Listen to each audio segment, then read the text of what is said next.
Kingdom fungi पढ़ रहे थे और आज हम किंगडम फंजाई का एक और क्लास पढ़ेंगे जिसका नाम है बेसिडियोमाइसीडीज। बेसिडियोमाइसीडीज को हम क्लब फंजाई भी बोलते हैं, जैसे हम एस्कोमाइसीडीज को हमने बोला था सेक फंजाई, इनको हम बोलते हैं क्लब फंजाई। ठीक है, उसके बाद लिखा हुआ है commonly known forms of basidiomycetes are mushrooms, bracket fungi और पफ बॉल्स। ये कहाँ ग्रो करते हैं? सॉइल पर, लॉग्स पर, ट्री स्टम्प्स पर and in living plant bodies as a parasite. Example, rust and smuts. ये क्या है? एज अ पैरासाइट रहते हैं प्लांट बॉडी में। कौन कौन से? Rust and smuts. उसके बाद इनका माइसीलियम ब्रांच और सेपरेट है। जो माइसीलियम है वो ब्रांच और सेपरेट ही है सब में, सिर्फ ब्रांच और सेपरेट किस में नहीं है? फाइकोमाइसीटीज़ में, क्योंकि phycomycetes are the most primitive form of fungi. तो उनमें क्या हुआ है? डेवलपमेंट नहीं हो पाया है, तो उसमें ही सिर्फ ब्रांच और सेपरेट नहीं है, बाकी सब में ही माइसीलियम ब्रांच और सेपरेट है। ये एक कॉमन पॉइंट है सारे क्लास का। ठीक है, उसके बाद हमने सारे ही फंजाई में थोड़ा सा इंट्रोडक्शन पढ़ने के बाद क्या पढ़ा है? हमने उसका मोड ऑफ रिप्रोडक्शन पढ़ा है। तो मोड ऑफ रिप्रोडक्शन में सबसे पहले हम पढ़ते थे एसेक्सुअल रिप्रोडक्शन, लेकिन जो बेसिडियोमाइसीडीज़ है इसमें एसेक्सुअल स्पोर्स नहीं होते हैं। इनमें वेजिटेटिव रिप्रोडक्शन होता है बाय फ्रेगमेंटेशन। फ्रेगमेंटेशन क्या होता है? सपोज ये एक बॉडी है किसी ऑर्गेनिज्म, किसी फंजाई की, उसको हम दो फ्रेगमेंट्स में डिवाइड कर देंगे तो ये दोनों ही फ्रेगमेंट्स एक नए इंडिविजुअल बना लेंगे। तो ये होता है रिप्रोडक्शन बाय फ्रेगमेंटेशन, जो कि एक वेजिटेटिव टाइप का रिप्रोडक्शन है।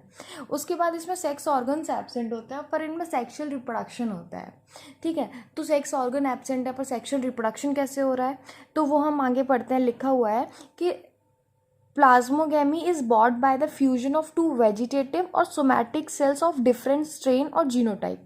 मतलब दो सोमैटिक सेल्स, देखो जो गैमीट्स नहीं है तो इनमें क्या होंगे? सोमैटिक सेल्स प्रेजेंट होंगे, तो जो कि डिफरेंट स्ट्रेन के हों या जीनोटाइप डिफरेंट हो तो वो सोमैटिक सेल्स क्या करते हैं? उनमें फ्यूजन होता है, उनके थ्रू क्या होता है? इनमें रिप्रोडक्शन होता है। तो ये दो डिफरेंट स्ट्रेन के सेल्स हैं, पास में आए, क्या हुआ? प्लाज्मोगेमी हुआ। प्लाज्मोगेमी हमने पढ़ा था क्या होता है? Fusion of cytoplasm. और हमने ये भी पढ़ा था कि डाइकैरियन स्टेज आती है, मतलब एक सेल में दो न्यूक्लियस होते हैं। वो किस किस में होते हैं? बेसिडियोमाइसीडीज़ में और एस्कोमाइसीडीज़ में हमने पढ़ा था। तो ऐसे ही देखो ये दो न्यूक्लियस हैं, इसको हमने क्या बोल दिया? बेसिडियम बोल दिया। जैसे हमने एस्कोमाइसीडीज़ में पढ़ा था एस्कस, इसमें क्या होता है? बेसिडियम होता है। ठीक है, ये जो किस में अरेंज होता है? बेसिडियो कार्प में अरेंज होता है। उसमें क्या था? एस्कोकार्प था। ठीक है, अब क्या होगा? प्लाज्मोगेमी के बाद क्या होता है? कैरियोगेमी होता है, फ्यूजन ऑफ न्यूक्लियस होता है, उसके बाद मियोसिस होता है। तो आफ्टर मियोसिस बेसिडियम में क्या हो जाएंगे? 4 स्पोर्स बन जाएंगे, जो कि कैसे बनेंगे? एक्सोजीनसली बनेंगे, मतलब ऊपर बनेंगे। ऐसे ही एक और बेसिडियम होगा जिसमें 4 स्पोर्स होंगे। फिर ये सारे किस में अरेंज होंगे? ये सारे अरेंज होंगे बेसिडियो कार्प में, जो क्या है? फ्रूटिंग बॉडी है बेसिडियोमाइसीडीज़ की। ठीक है, ये लिखा हुआ है।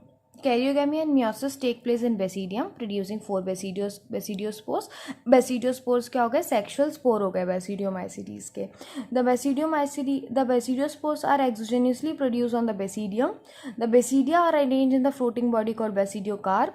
Some common members are agaricus जो कि मशरूम है, Ostalago जो कि स्मट है, and Pachina जो कि रस्ट फंगा है। ये हमने इंट्रोडक्शन में भी पढ़ा था।